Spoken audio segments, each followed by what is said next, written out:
नमस्कार विद्यार्थी मित्रांनो, आपल्या सर्वांचं पुन्हा एकदा स्वागत एका नवीन व्हिडिओ लेक्चरमध्ये. आणि या लेक्चरमध्ये आज आपण चर्चा करणार आहोत जिम्नोस्पर्म ह्या प्लांट किंगडमच्या चॅप्टरमधल्या एका कंटेंटवर. ठीक आहे बेटा. तर मग चला चर्चा करू. Let's start to discuss about the gymnosperm. So first of all, it is very necessary to understand that what is a gymnosperm. Gymnosperm काय आहे? एक ग्रुप ऑफ प्लांट आहे which have a seed, ज्याला सीड आहेत, and that seed is not enclosed in fruit or ovary. म्हणजे काय? अहो, हा जिम्नोस्पर्म एक अशा पद्धतीचा ग्रुप ऑफ द प्लांट आहे ज्याच्यात सीड तर प्रोड्यूस होतात, पण that seed is not present in ovary or in fruit. फळामध्ये बिया नाही, ओव्हरीमध्ये बिया नाहीत. These are open seed. म्हणजे ह्या जे सीड्स आहेत ह्या नेकेड आहेत. आणि आपण जे एरवी बघतोय त्या एरवी एंजिओस्पर्म मध्ये ज्या सीड्स असतात, these seeds are enclosed in the fruit. Okay बेटा, त्या फ्रूटच्या आत असतात, ह्या फ्रूटच्या आत नसतात, एवढाच फरक. तर आपण पहिल्या स्टार्टला या जिम्नोस्पर्मची व्याख्या बघू. काय ती व्याख्या अशी आहे बेटा. दी group of the plant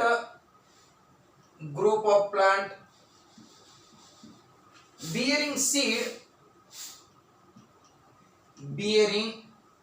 seed which is not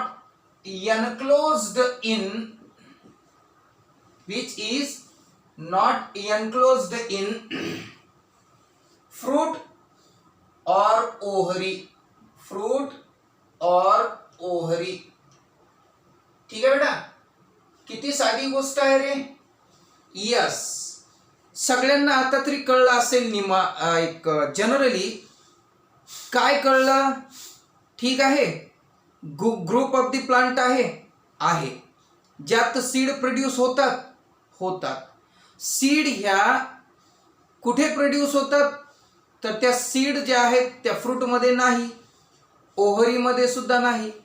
म्हणजे ओपनली प्रोड्यूस होतात, इझिली ते आपल्याला दिसतात, म्हणजे त्यांच्यावर कुठलंही वाल नाही. ठीक आहे बेटा. That type of the group of the plant is considered as a gymnosperm. काय म्हणायचंय मुलांना आणि मुलींनो? बेटा, we call them gymnosperm. Yes, पहिलं वाक्य आपल्या सर्वांचं क्लिअर असेल. दुसऱ्या वाक्याकडे जाऊ बेटा. दुसरं वाक्य आपल्याला लिहायचं आहे. काय म्हणायचं आहे त्याबद्दल? की ह्याच्यात लिहायचं आहे ovule are not enclosed in. Ovule are not enclosed by any ovary wall. म्हणजे कुठलाही ओव्हरीचं जे वाल आहे त्याच्यामध्ये नाहीत. काय वाक्य बोललो बेटा? एनी ओव्हरी वाल. ठीक आहे. काय लिहिले आपण? Ovule are not enclosed by any ovary wall. Okay बेटा, म्हणजे कुठल्याही ओव्हरीच्या वालने त्याला एनक्लोज केलेलं नाही. एनक्लोज केलेलं नाही म्हणजे काय? की त्या सीड वर ना, सीड ती झाकून नाही बेटा, ओपनली आहे, ती क्लिअरली एक्सपोज होते, आपल्याला दिसते. जसं उदाहरण सांगतो मी. आपण चिकू बघतोय, आपण सीताफळ बघतो, आपण आंबा बघतो, अरे ह्यांच्या बिया आपल्याला अशा ओपनली नाही दिसत, त्या बिया त्या फळांच्या आत आहेत. I think you should understand that the seeds of such plants are present inside the ovary or present inside the fruit. So such type of the seed bearing plant is included in angiosperma. म्हणजे त्याला सपुष्प वनस्पतीचा गट असे म्हणतो. पण इथं फ्रूटच्या मध्ये किंवा ओव्हरीच्या मध्ये सीड्स नाहीत. Ovules are not enclosed by any ovary wall. कुठल्याही ओव्हरी वॉल मध्ये नाही. अँड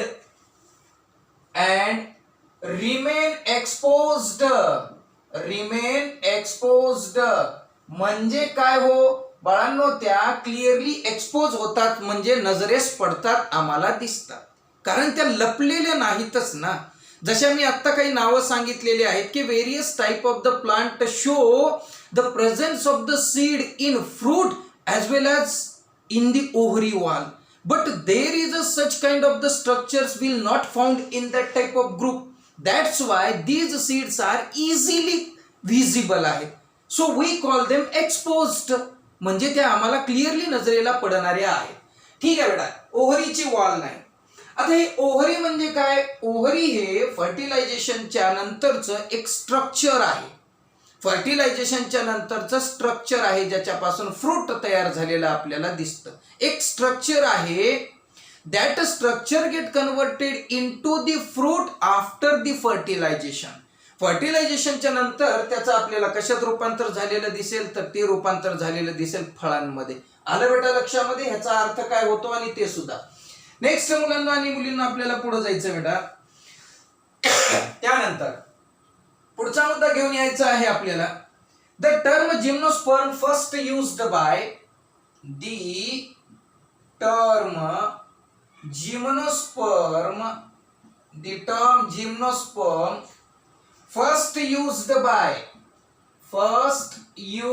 बाय पहिल्यांदा ह्या टर्मचा, ह्या शब्दाचा वापर कुणी केलेला आहे, तर तो आहे विद्यार्थ्यांनो थिओफ्रास्टस. थिओफ्रास्टस. ओके बेटा? यस. या शास्त्रज्ञाने सर्वप्रथम या टर्मचा वापर केलेला आहे. म्हणजे ही संज्ञा वापरलेली आहे, म्हणजे ह्या शब्दाला जन्म दिलेला आहे. कुठल्या शब्दाला? जिम्नोस्पर्मला. आलं लक्षामध्ये? The term gymnosperm first used by the Theophrastus. Theophrastus नावाच्या शास्त्रज्ञाने हे केलेलं आहे. ठीक आहे बेटा? त्यानंतर द सीड आपल्याला सांगायचं seed that develop post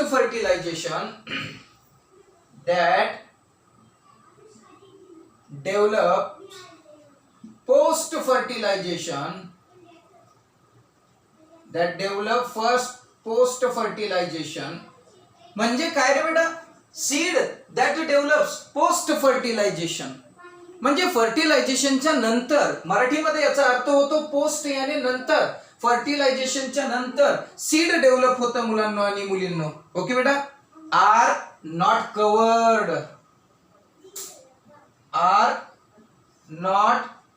covered म्हणजे काय हो? पोस्ट फर्टिलायझेशनच्या नंतर तयार होणाऱ्या सीडला कुणी कव्हर केलेलं नाही. There is they coverings is present over it. त्याच्यावर कुठल्याही प्रकारची कव्हरिंग नाही. म्हणजे काय? तर त्याला कुणी झाकलेलं नाही हो. त्या कुणाला? सीडला. ओके बेटा? The seed that develop the post fertilization are not covered. याचाच अर्थ अर्थ असा होतो that is they are naked. नेकेडचा अर्थ काय होतो बेटा? की कुठलंही आवरण नसणारे आणि क्लिअरली विजिबल असणाऱ्या अशा सीड्स आहे. ठीक आहे बेटा? कन्सेप्ट एकदम स्लोली क्लिअर होत आहे. चालतो पुढे. काही मराठी शब्दांचा आपल्याला unfortunately you should need to face some problem related to knowing the meaning of the word into the Marathi. Then for your kind information you just need to be report it. आपण report it करत जा. Post fertilisation माहित नसेल तर नक्कीच तो तुम्ही लिहून घ्या. म्हणजे फलनानंतर, फर्टिलायझेशन झाल्यानंतर. ठीक आहे बेटा, दे आर नेकेड, त्याला आपण असे नेकेड म्हणू शकतो. चला, देर आर अबाउट जवळपास किती रे बेटा ते 70 जनरा, 70 जनरा आहेत, 70 genre.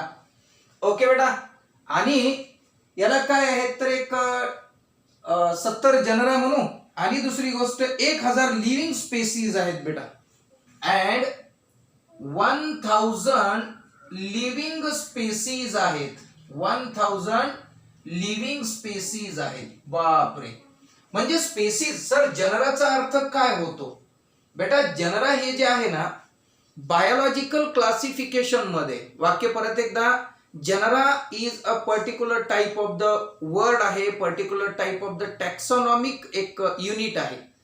Genre is a taxonomic unit. आता टॅक्सॉनॉमी म्हणजे काय? वर्गीकरण शास्त्र. टॅक्सॉनॉमीला काय म्हणतो? वर्गीकरण शास्त्र.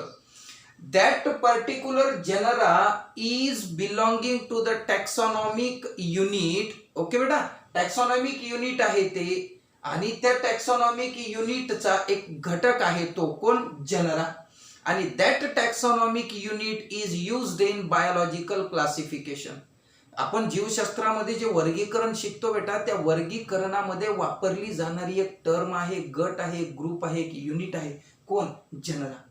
तर असे 70 जनरा आहेत, 70. अँड बेटा 1000 लिव्हिंग स्पेसीज आहेत, 1000 लिव्हिंग स्पेसीज. बेटा स्पेसीज म्हणजे काय? त्याच्या जाती आहेत, आलं लक्षामध्ये? यस. पुढे जाऊ, आपल्याला दिसून येतात इन द वर्ल्ड, ह्या पूर्ण वर्ल्ड मध्ये. त्यानंतर मुलांना पुढे जायचं बेटा, आपल्याला पुढे जाऊन सांगायचं आहे इन इंडिया. आता ते वर्ल्ड मध्ये बोललोय बाळांनो आपण, किती स्पेसीज इन दी वर्ल्ड. जगामध्ये एवढ्या स्पेसीज आहेत, आणि जगामध्ये एवढे मुलांना 70 जनरा आहेत. मग त्यापैकी आमच्या इंडियामध्ये किती आहेत? भारत देशामध्ये त्यांची संख्या किती आहे? तर त्याबद्दलची चर्चा आहे. भारत देशामध्ये 16 जनरा आहेत. In India 16 genera is present. Genera पुन्हा एकदा कळलं रे मुलांनो? जनरा म्हणजे काय? तर एक टॅक्सॉनॉमिक युनिट आहे जे बायोलॉजिकली क्लासिफिकेशन किंवा बायोलॉजिकल क्लासिफिकेशन मध्ये त्याचा यूज होतो. म्हणजे वर्गीकरणासाठी वापरलेलं, मराठीत सांगायचं म्हणजे असं, वर्गीकरणासाठी वापरलं जाणारं एक युनिट आहे बेटा. एका चॅप्टर मध्ये आपण त्याबद्दल शिकणारच आहोत. ठीक आहे. 16 genera is present in India. इंडियामध्ये एवढे प्रेझेंट आहेत, आणि त्यातल्या त्यात 53 number of the species, 53 species मुलांना प्रेझेंट आहेत इंडियामध्ये. ठीक आहे. तर ही या एक जनरल टाइप ऑफ इन्फॉर्मेशन होती बेटा की जिम्नोस्पर्म काय आहे. आलं लक्षात? पुढे जायचंय आता आपल्याला. आपण बघणार आहोत त्याच्या साईजची चर्चा करणार आहोत आता. Size of the gymnosperm, size of gymnosperm. आता या जिम्नोस्पर्मची जी साईज असणार आहे त्या साईजची आपण चर्चा करणार आहोत. आलं लक्षामध्ये सगळ्यांच्या? यस. निघणार पुढे. आता साईज सांगायची आहे आपल्याला. काय आहे? आपल्याला 3 गोष्टी यामध्ये दिसणार आहे. 3 गोष्टी म्हणजे काय? यात आपल्याला काही अंशी टॉल ट्रीज दिसणार आहेत, उंच अशी झाडं सुद्धा दिसणार आहेत. त्यानंतर बेटा medium sized plant also included, म्हणजे याच्यामध्ये मीडियम साईज असणारे प्लांट सुद्धा इन्क्लूड केलेले आहेत. आणि तशाच पद्धतीनं मुलांना आपल्याला त्यामध्ये काही श्रब सुद्धा दिसून येणार आहेत, काही प्रमाणामध्ये झुडूप टाईप असे आपण त्यांना म्हणतो. मग आता आपण ह्या गोष्टी जे मी म्हणलोय की there is a medium sized plants are present, there is a tall plant also present in itself, and again some are shrubs, काही तुम्हाला झुडूप सुद्धा दिसणार आहेत. ठीक आहे. मग आपण आता त्याबद्दलची माहिती मिळवू आणि त्याबद्दल चर्चा करू. चला. It include medium sized tree. It includes medium sized tree.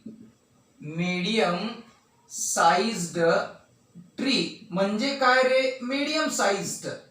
आता ज्यांची साईड आपल्याला माहिती आहे की साईज जनरली मीडियम आहे, म्हणजे these type of the plant are not too much tall nor they are small. म्हणजे मीडियम साईजचे आहेत, आपल्याला ते प्लांट दिसून येतात बाळांनो, ते ट्री आहेत असं त्यांना आपल्याला म्हणायचे. तसंच मुलांना आपल्याला टॉल ट्रीज सुद्धा त्यामध्ये दिसतात. कसे दिसतात? टॉल ट्रीज आल्सो प्रेझेंट आहेत. म्हणजे टॉल ट्री म्हणून उंच झाड सुद्धा आपल्याला या जिम्नोस्पर्म मध्ये बघायला मिळणार आहे. तसेच काही प्रमाणामध्ये श्रब सुद्धा प्रेझेंट आहेत. श्रबला आपण आता मराठीमध्ये पोरांना, मुलांना मुलींना प्रॉब्लेम येऊ नये, श्रबला मराठीमध्ये छोटे झुडूप असे म्हणतो आपण. झुडूप हा शब्द मस्त जाणतोय चांगल्या पद्धतीने, त्याबद्दल आपल्याला माहिती आहे, तर त्याला आपण श्रब असं म्हणायचं आहे. म्हणजे काय बोललो मग? जिम्नोस्पर्म. जिम्नोस्पर्म कसे? जिम्नोस्पर्म काही उंच आहेत, यस, त्याला टॉल म्हणू. काही मीडियम साईजचे आहेत, म्हणजे जे उंचही नाहीत आणि बुटके पण नाहीत, आणि काही श्रब लाईक सुद्धा विद्यार्थ्यांना प्रेझेंट आहेत. ठीक आहे, चला मग आता giant redwood tree. Next, the giant redwood tree. Giant म्हणजे मराठीमध्ये आपण त्याला म्हणू प्रचंड महाकाय. प्रचंड असणारा, महाकाय असणारा असा plant, giant redwood tree, ज्याचं नाव आहे सेक्वोइया. काय नाव आहे बेटा त्याचं? सेक्वोइया. ठीक आहे.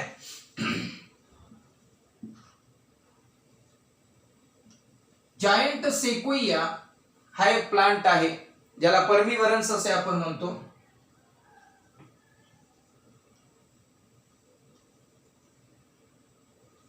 ठीक आहे.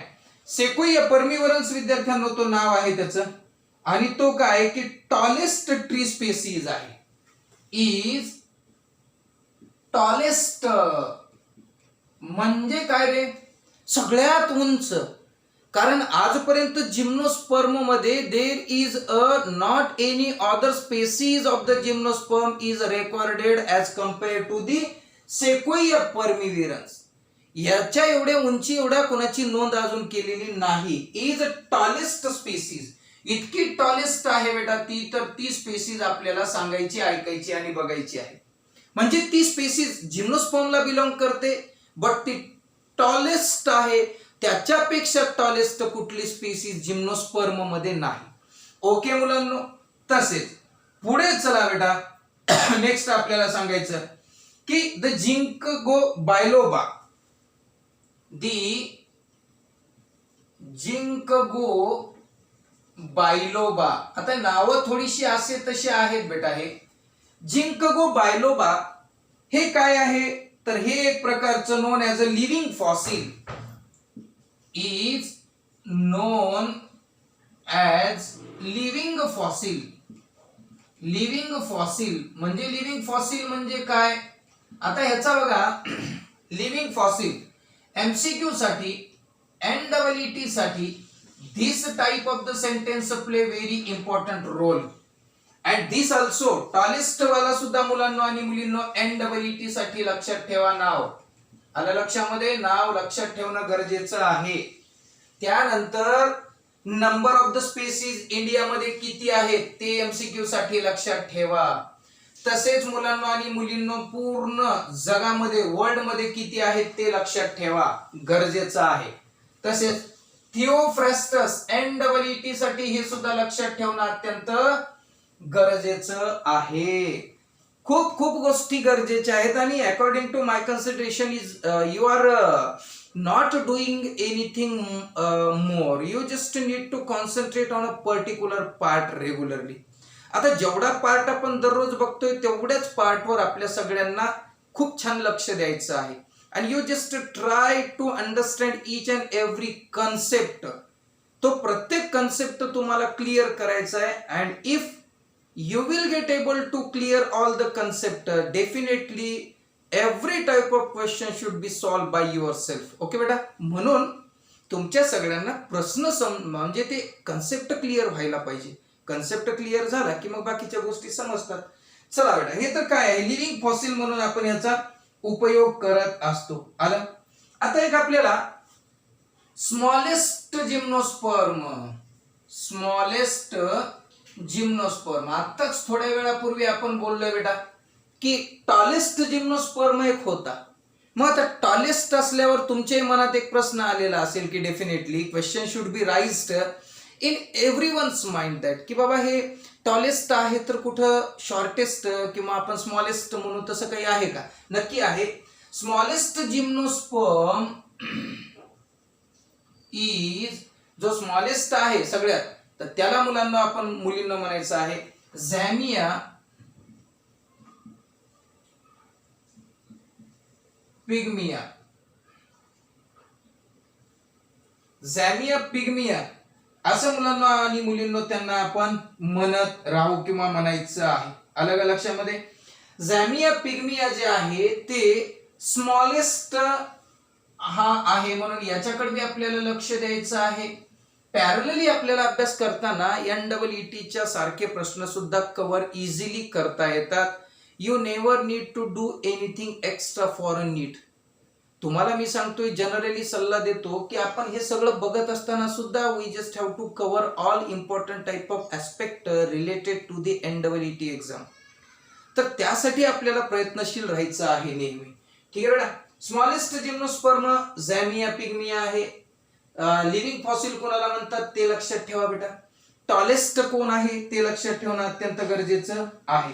ठीक आहे मुलांनो, चला मी या सगळ्याचं एक 2 मिनिटामध्ये रिव्हिजन करतो आणि पुढच्या भागाकडे वळायचं. तर बेटा जिम्नोस्पर्म NCERTचा पार्ट आहे. Group of the plant bearing the seed असा प्लांट आहे ज्याला सीड्स आहेत बेटा बिया. पण ते बिया not enclosed in the fruit or ovary wall. ओव्हरीच्या वॉल मध्ये किंवा फ्रूट मध्ये त्या बिया नाही तयार होत. ओके बेटा. पुढे the ovule are not enclosed by any ovary wall. आता ओव्ह्यूल शब्द राहिला सांगायचा की ओव्ह्यूल काय आहे.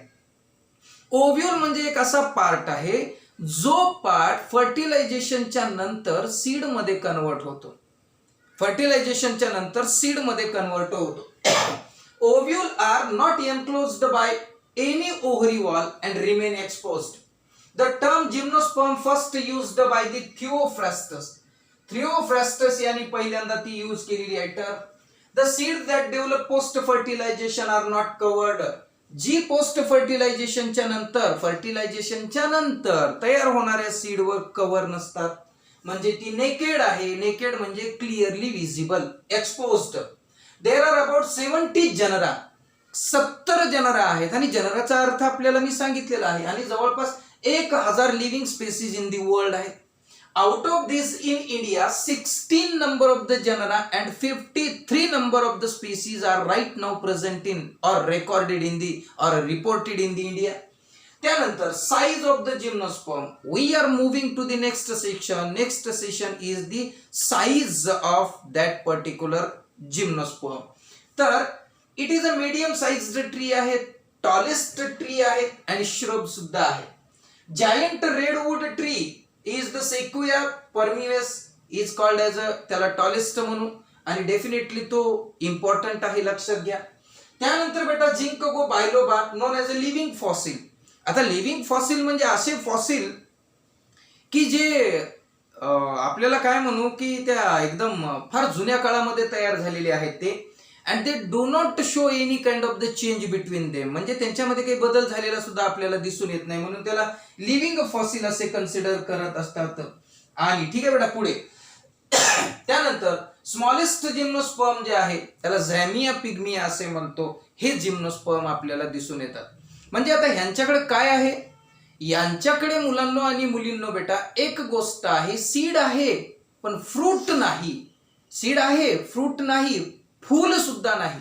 म्हणजे यांच्याकडे काय आहे तर जनरली फ्लावर सुद्धा नाही. ठीक आहे बेटा. तर आपण निघू पुढच्या मुद्द्याकडे. हा तर आता आपल्याला जायचं बेटा, पुढे चर्चा करायची आहे. Gymnosperm do not bear fruit. जिम्नोस्पर्मला फळे नाहीत, फ्रुट्स नाहीत. का नाहीत? Because they don't have ovary. MCQ ला हा प्रश्न बनू शकतो मुलांनो की why gymnosperm don't have a fruit. Okay. Fruit का नाहीत? कारण त्यांना ओव्हरी नाही म्हणून फ्रुट्स नाहीत. If they possess ovary, they will then show the presence of fruit. But unfortunately, काय प्रेझेंट नाही? ओव्हरी नाही. मिटला प्रश्न. पुढे, जिम्नोस्पर्म possess the seed. जिम्नोस्पर्मकडे सीड्स आहेत. जिम्नोस्पर्मला सीड्स प्रोड्यूस होतात. पजेस म्हणजे असणे होय, बट नॉट फ्रूट. जिम्नोस्पर्ममध्ये फळ नाही आहे, बिया आहेत. Okay, next. Gymnosperm referred to as a naked seed plant. जिम्नोस्पर्मला नेकेड असलेलं सीड प्लांट असे म्हणतात. नेकेड याने उघड्या डोळ्यांनी दिसणारं, लपून नसणारं नेकेड सीड प्लांट म्हणतात. का म्हणतात? कारण त्यांच्याकडे लॅक ओव्हरी आहे, म्हणजे ओव्हरीचा अभाव आहे.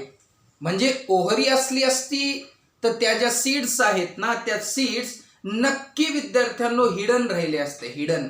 पण अनफॉर्च्युनेटली तिथं काय नाही? ओव्हरी नाही. त्यामुळे त्यांना नेकेड सीड प्लांट असे सुद्धा म्हणतात. That type of the question also framed for NEET. हे सुद्धा प्रश्न मुलांनो NEET ला विचारला जाऊ शकतो. हा सुद्धा प्रश्न मुलांनो आणि मुलींनो विचारला जाऊ शकतो. तर यासाठी you just need to concentrate more and proper. पुढे जाऊ. It do not include the herb. Right बेटा, ह्या जे आमचे जिम्नोस्पर्म आहे, आतापर्यंत असं रेकॉर्ड नाही आहे की gymnosperm is not a herb, म्हणजे औषधी वनस्पती म्हणून जिम्नोस्पर्मचा वापर होत नाही.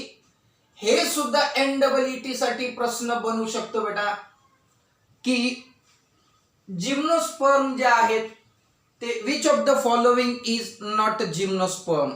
जिम्नोस्पर्म खालीलपैकी कोण नसतात? टॉलेस्ट असतात, स्मॉलेस्ट असतात, श्रब असतात, पण चौथा पर्याय हर्ब नसतात. NEET साठी लक्षात घ्या. चला बेटा पुढे. आता आपल्याला पुढे जायचंय आणि पुढे जाऊन चर्चा करायची आहे रूट सिस्टीमच्या बद्दलची. कारण जिम्नोस्पर्मला आता ट्रू रूट आहेत, ट्रू रूट्स आहेत. चला, the root are generally tap root system. Tap root system आहे मुलांना. टॅप रूट सिस्टीम म्हणजे कोणती system? Basically there is a two important type of the roots we will studied. आपण दोन प्रकारच्या रूटचा अभ्यास करत असतो किंवा आपल्याला माहिती आहे. The first root which is produced, किंवा जे root which is produced from the radical. Radical पासून जे तयार होतात मुलांनो मुलींनो, त्यांना टॅप रूट म्हणतात. And those root which is not produced from the radical, it means that they are adventitious root. ज्याला मराठीमध्ये मुलांनो काय म्हणतात तर आगंतुक मुळे म्हणतात. कळतंय बाळांनो मी काय म्हणतोय? मी म्हणतोय की रूट दोन प्रकारची मूळ आहेत. द फर्स्ट वन, आता ही जनरली आपल्याकडे एक सीड आहे. ठीक आहे बेटा, ही एक सीड आहे आणि ह्या सीड मधून तुम्हाला काय तयार झालेलं दिसेल? हे एक प्लम्यूलचा पार्ट तयार झालेला दिसेल आणि हा रॅडिकलचा पार्ट तयार झालेला दिसेल.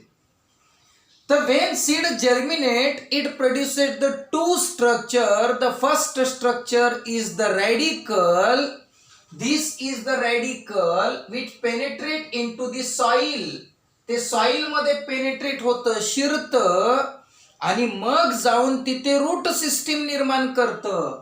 And the part which is present above the radical, रॅडिकलच्या तिथला जो पार्ट आहे त्याला प्लम्यूल असे म्हणतात मुलांनो. आणि प्लम्यूल हा काय करत असतो? शूट सिस्टीमला प्रोड्यूस करत असतो. मग आता लक्षात घ्या, रॅडिकल पासून जे मुळा बनतात त्या मुळांना, त्या रूटला टॅप रूट म्हणतात. And those root which are not produced from the radical is called as, अशा रूटला आपल्याला म्हणायचं आहे ॲडव्हेंटिशियस रूट. मग आता आम्हाला MCQ ला प्रश्न येईल, रूट सिस्टीम आपल्याला या जिम्नोस्पर्म मध्ये कोणती दिसते? तर ती टॅप रूट सिस्टीम दिसते. नक्कीच कळालं असेल. पुढे, the root in some genera have fungal association. बेटा हे फंगल असोसिएशन आहे.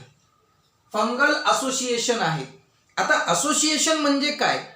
प्लांटच्या रूटची मैत्री आहे. असोसिएशन आहे मराठीमध्ये संघटन आहे. संघटन आहे कुणाचं मुलांनो मुलींनो? तर बेटा त्या फंगसचं, बुरशीचं आणि त्या प्लांटच्या रूटचं. बेटा do you understand what I wanted to say? The root of the plant associated with fungus and this association is called as a mycorrhiza. mycorrhiza म्हणजे काय? तर सिम्बायोटिक असोसिएशन आहे. आता बऱ्याच वेळेस काय होतं की आपण नाही का, आपण लहानपणी बघा कधी टिफिन नेलेला असेल शाळेमध्ये, तर टिफिन नेल्यानंतर आपण आपल्या मित्रमैत्रिणी सोबत तो टिफिन खात असतो. तर त्यावेळेस आपण आपल्या आईनं दिलेली भाजी आपल्या मित्राला देतो आणि त्याच्या आईनं दिलेली जी काही भाजी आहे त्या टिफिनमध्ये तो आपल्याला देतो. म्हणजे आम्ही पण त्याला काहीतरी देतो, तसं तो पण आम्हाला काहीतरी देतो. म्हणजे we both will get benefited. माझा पण फायदा झाला कारण त्यानं काय आणलं ते मला खायला भेटलं, मी संतुष्ट झालो. मी काय आणलं होतं ते त्या मित्राला खायला भेटलं, तो पण संतुष्ट झाला. नाहीतर मी त्याचाच डब्बा खाल्ला सगळा, त्याला काहीच नाही दिला, त्या माझा तर दिलाच नाही, त्याचाच खाल्ला. याला म्हणायचं का सिम्बायोटिक असोसिएशन? नव्हे. सहजीवी मराठीमध्ये these type of the roots are depending upon fungus and fungus also depending upon the root. That's why they produce the symbiotic association between them. त्यांच्यामध्ये सिम्बायोटिक असोसिएशन झालं. रूट म्हणला फंगसला, ए फंगस तू मला काय देशील? Fungus म्हणला पाण्यातून असणारे, मातीतून मिळणारे more amount of the nutrient should be absorbed by myself for you. तुझ्यासाठी मी ना प्रचंड मोठ्या प्रमाणामध्ये न्यूट्रिएंट असतील, वॉटर असेल, मी ॲब्सॉर्ब करून तुला देतो. मग आता मला काय लागतं ते तू दे. यस, अशा कंडिशनवर दोघांचं असोसिएशन झालेलं असतं आणि त्याला फंगल असोसिएशन असं म्हणायचं. कन्सेप्ट क्लिअर लक्षात घ्या बेटा. Generally have the fungal association in the form of the